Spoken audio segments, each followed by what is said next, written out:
I said get out! This is not fair. Amara walked through the rain with her baby pressed against her chest. Every step felt heavier than the last. She had nowhere to go. Her husband had abandoned her. Her mother-in-law had destroyed her reputation. And the family she thought would protect her had thrown her into the street.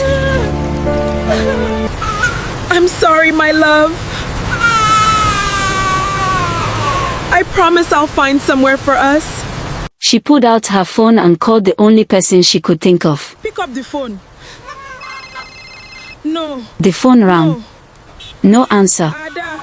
Amara called again. Ada, please, Ada. Still nothing. Ada. She tried a third time. Finally, Ada answered. Amara. Ada. Her voice broke. What happened? I need help. Where are you? Amara looked down the dark road. Outside the Benson house. Ada went silent. What are you doing there? They threw me out. What? They accused me of stealing from the company. Ada's voice became furious. You. I didn't do it. I know you didn't. They don't believe me. Come here. I don't have money for transportation. Don't worry about that. Stay where you are. I'm coming. Amara closed her eyes. For the first time that night, she felt a tiny bit of hope. An hour later, Ada arrived. When she saw Amara holding the baby in the rain, she immediately ran toward her. Oh my God. She wrapped her arms around her sister. Let's go. Amara climbed into the car. As they drove away, she looked through the window at the mansion disappearing behind them. She whispered. One day, I'll come back. Ada looked at her. You don't need to go back. Amara wiped her tears. I'm not going back for Daniel. Then why? Amara looked at her daughter. For her. The next morning, Amara woke up on Ada's small couch. She had barely slept. Her baby was beside her. She picked up her phone. There were already messages circulating online. Billionaire's daughter-in-law accused of stealing millions. Her heart dropped. Someone had leaked a story. The article described her as greedy and dishonest. Amara stared at the screen. This is a lie. Ada sat beside her. They want everyone to believe it. Why? Because if they make you look guilty, nobody will question them. Amara stared at the article. Then something occurred to her. Who leaked this? Ada frowned. I don't know. Amara opened the article again. There was a photograph of her. But the photograph had been taken inside the Benson mansion. Only a few people had access to it. Amara's eyes narrowed. Someone close to the family is behind this. She began thinking. Then she remembered the upstairs window. The person watching her leave. She couldn't see the face. But she remembered one thing. A silver bracelet. She had seen that bracelet before. Amara suddenly stood. Ada. What? I know who might have helped frame me. Who? I need to find out first. She began searching through old photographs on her phone. Then she found one. It was taken at Daniel's birthday party. Standing beside Mrs. Benson was the company's chief financial officer, Victor Hale. On his wrist was a silver bracelet. Amara's heart began racing. Victor had always been friendly toward her. Too friendly. He was also one of the few people who could access the company's financial records. But she couldn't accuse him without proof. So she decided to start rebuilding her life instead. She applied for jobs. One company rejected her because of the scandal. Another refused to interview her. Then another. One manager looked at her resume and said, I'm sorry.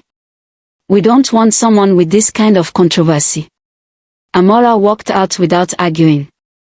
She sat on a bench outside the building. For a moment, she wanted to cry.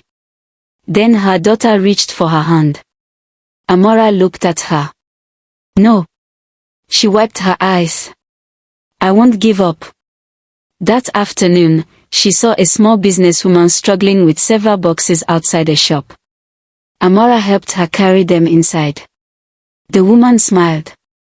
Thank you. You're welcome. You're looking for work? Amara hesitated. Yes.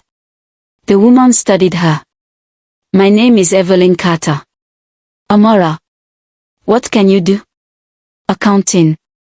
Administration. Business management. Evelyn raised an eyebrow. Why aren't you working somewhere already? Amara took a breath. Because someone destroyed my reputation. Evelyn smiled slightly. Then rebuild it. Amara looked surprised. You don't believe the accusations? I don't know whether they are true. Evelyn picked up a box. But I know one thing. What? People who have nothing to hide usually don't look this determined. Amara smiled for the first time in days. Evelyn offered her a temporary position. It wasn't glamorous. It wasn't well paid. But Amara accepted. She worked harder than everyone expected. She arrived early. She stayed late. She studied every financial report. She learned everything she could about business. Whenever Evelyn gave her a difficult task, Amara completed it. One evening, Evelyn found her still working. You should go home. I'll finish this first. You've been working for 12 hours. I don't mind. Evelyn sat across from her. Why are you pushing yourself this hard? Amara looked at a photograph of her daughter on her desk. Because someone told me I was worthless. Evelyn was quiet. And you want to prove them wrong? Amara shook her head. No. Then why? I want my daughter to grow up knowing her mother never gave up. Evelyn smiled. Good answer. Months passed. Amara became one of Evelyn's most trusted employees. She began handling major accounts. Then she discovered something strange. One of Evelyn's clients was connected to Benson Holdings. Amara's heart began pounding. She opened the file. There it was. A financial transaction from 3 years earlier. The same date as one of the transfers used to accuse her. Amara stared at the document. This can't be. She compared the numbers. Then she compared the account information. The money hadn't disappeared. It had been transferred into another company controlled by Victor Hale. Amara immediately called Evelyn. Evelyn, I found something. What? The money from Benson Holdings. Evelyn sat up. Where? Victor Hale's company. Are you sure? Yes. How much? Amara looked at the document. Enough to destroy Benson Holdings if nobody stops him. Evelyn became serious. Then don't confront him. Why? Because if he framed you once, he may do it again. Amara stared at the documents. Then what should I do? Collect proof. And Amara did exactly that. Over the next several months, she quietly traced the money. She found shell companies, fake invoices, hidden accounts, and finally, a digital record showing that someone had accessed her personal identification information on the exact day the first fraudulent transfer occurred. The name attached to the access request was not Victor Hale. It was someone much closer to the family. Amara stared at the screen. Her breathing stopped. The name was Mrs. Benson. Amara couldn't believe it. She checked the record again. Then again. Her hands began shaking. She did this. But there was more. The record showed that Mrs. Benson had worked with Victor to create the fraudulent transactions. And Daniel had unknowingly signed one of the documents that allowed the money to move. Amara leaned back. Suddenly, everything made sense. Her mother-in-law hadn't simply wanted her gone. She had needed a scapegoat. And Amara had been perfect. But then another document appeared. It showed something even more shocking. Mrs. Benson wasn't finished. She was planning to sell the company. And once the sale was completed, Daniel would be left with almost nothing. Amara stared at the screen. Her former family was about to lose everything. She could walk away. She could let them suffer. But then she remembered the night she had stood outside that mansion with her baby. She remembered Daniel's silence. She remembered the words. "You're leaving this house." Amara slowly closed the laptop. Then she called Evelyn. "I want to make an offer." Evelyn paused. "For what?" "Benson Holdings." There was silence. "You're serious?" "Yes." "You know what you're buying?" "I do." "You'd be buying the company that destroyed your marriage." Amara looked at her daughter's photograph. "No." She smiled faintly. "I'd be buying the company that thought I was powerless." And 3 years after she was thrown out into the rain, Amara was finally ready to return. 3 years after Amara walked out of the Benson mansion carrying her baby, the Benson family business was on the verge of collapse. Benson Holdings had lost millions. Clients were leaving. Employees were resigning. Banks were demanding repayment.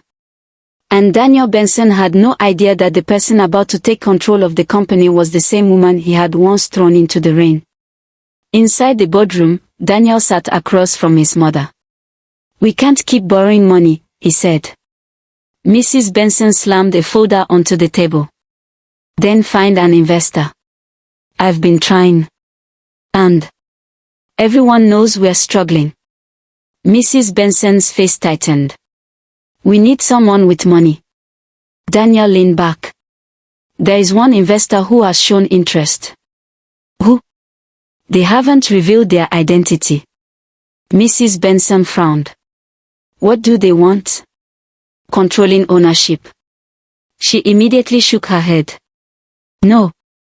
Then we lose the company." Mrs. Benson looked at him.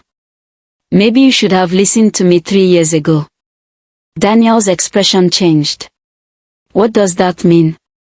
"Nothing." Before Daniel could respond, the boardroom doors opened. The company secretary stepped inside. "Mr. Benson, the investor has arrived." Daniel stood. "Send them in." The secretary stepped aside. A woman in an elegant suit walked into the room. Daniel froze.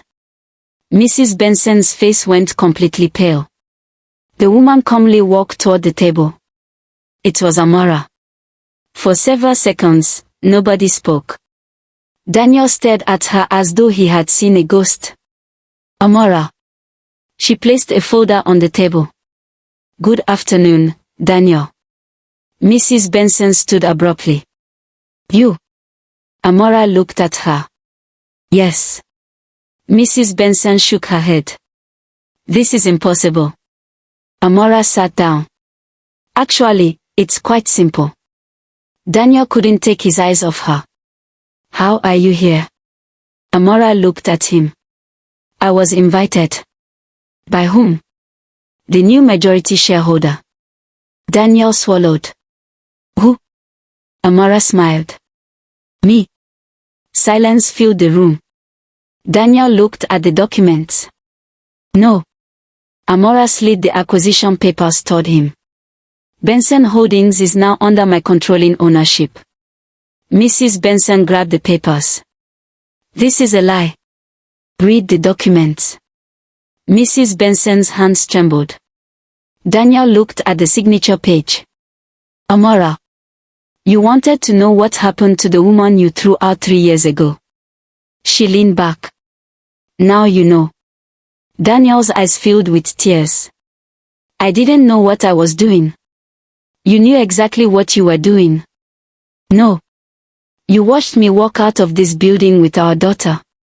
Daniel lowered his head. "I was scared." "You were scared of your mother." He said nothing. Amara continued. You chose her. Daniel whispered. I was wrong. You weren't just wrong. Amara's voice trembled. You broke me. The board members exchanged uncomfortable looks. Mrs. Benson suddenly slammed her hand on the table. This woman has no right to be here. Amara looked at her calmly. I own controlling interest in the company.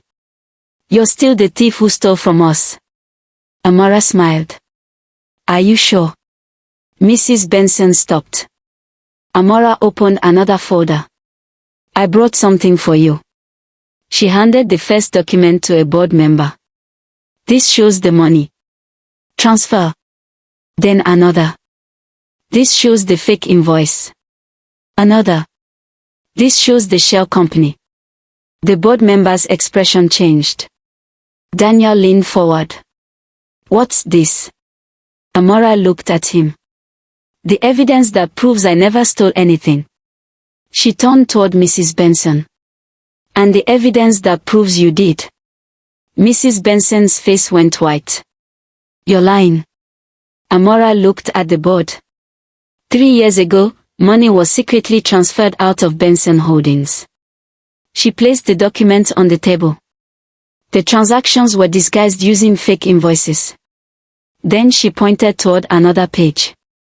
The money was eventually moved into accounts controlled by Victor Hale. Daniel's eyes widened. Victor? Yes. Mrs. Benson stood. This is ridiculous. Amara continued. Victor accessed my personal information and used my identity to create fraudulent documents. Daniel looked at his mother. Mom. Mrs. Benson said nothing. Amara placed the final document on the table. This authorization record came directly from your office. Mrs. Benson's hands began shaking. Daniel stared at her. Mom. She looked at him. I did it for you. Daniel's face changed. What? I was protecting this family. You framed Amara. Mrs. Benson's voice cracked. She was destroying your future. No. Daniel stepped away from her. You told me she stole from us. She was never good enough for you. Daniel stared at his mother in disbelief. You destroyed my marriage because you didn't like her. Mrs. Benson began crying. I wanted to protect you. You made me lose my wife. Amara looked away. Daniel turned toward her. Amara, please. She didn't respond. I made the biggest mistake of my life. Amara looked at him. You did. I was manipulated. You were responsible for your choices. Daniel nodded slowly. I know. He wiped his eyes. Can you ever forgive me? Amara took a long breath. I already have. Daniel looked surprised. But that doesn't mean I want you back. His face fell. I understand. Amara stood. I spent 3 years rebuilding myself. She looked around the boardroom. I didn't do it to become rich. She looked at Daniel. I did it because my daughter needed a mother who believed in herself. The board members remained silent. Then one of them stood. Mrs. Benson, given the evidence presented today, the board has no choice. Mrs. Benson looked frightened. What are you saying? You are being removed from management. She turned toward Daniel. Daniel. He lowered his head. I can't stop them. Mrs. Benson began crying. Victor Hale was later arrested after investigators uncovered the financial records. But Amara didn't celebrate. She simply returned to work. She knew the company was damaged. So she rebuilt it. She protected the employees who had been affected. She settled debts. She brought in new management. And within a year, Benson Holdings was profitable again. One afternoon, Amara stood in her office when a little girl ran through the door. Mommy. Amara smiled. Come here. Her daughter jumped into her arms. You finish work? Yes. Can we go home? Amara kissed her forehead. Yes, sweetheart. As they walked through the lobby, Amara noticed Daniel standing near the entrance. He looked different. Humbled. He approached slowly. Amara. She stopped. How is she? She's doing well. Daniel smiled sadly. She's beautiful. She is. He looked at Amara. You became everything I should have known you could become. Amara smiled faintly. No. Daniel looked confused. I became everything I needed to become. He nodded. I'm proud of you. Thank you. Daniel looked at his daughter. Can I see her? Amara hesitated. Then she looked at the little girl. Go say hello to your father. The little girl ran toward him. Daniel knelt and hugged her tightly. Tears rolled down his cheeks. Amara watched quietly. She had once dreamed of having a perfect family. But she finally understood something. Sometimes life doesn't give you the ending you planned. Sometimes it gives you the strength to create a better one. As Amara walked toward the exit, she remembered the night she had stood outside the mansion in the rain. Back then, she thought her life was over. She thought losing Daniel meant losing everything. She was wrong. That painful night had been the beginning of her transformation. She had lost a husband. She had lost a home. She had lost the approval of a wealthy family. But she found something far more valuable. She found herself. And she never allowed anyone to take that woman away from her again. Before leaving, Amara looked back at the company. Then she smiled. 3 years ago, they had told her, "You never amount to anything without us." Today, she didn't need to answer them. Her life was the answer. If this story touched your heart, don't just watch and leave. Like this video if you believe that someone's worst moment can become the beginning of their greatest transformation. Subscribe to the channel and turn on the notification bell because more emotional stories filled with betrayal, unexpected twists, and powerful comebacks are coming. And most importantly, drop a comment below. If you were Amara, would you have forgiven Daniel after everything he did, or would you have walked away forever? Your answer could be the most interesting part of this story. Because sometimes, the person everyone throws away becomes the person everyone wishes they had never lost.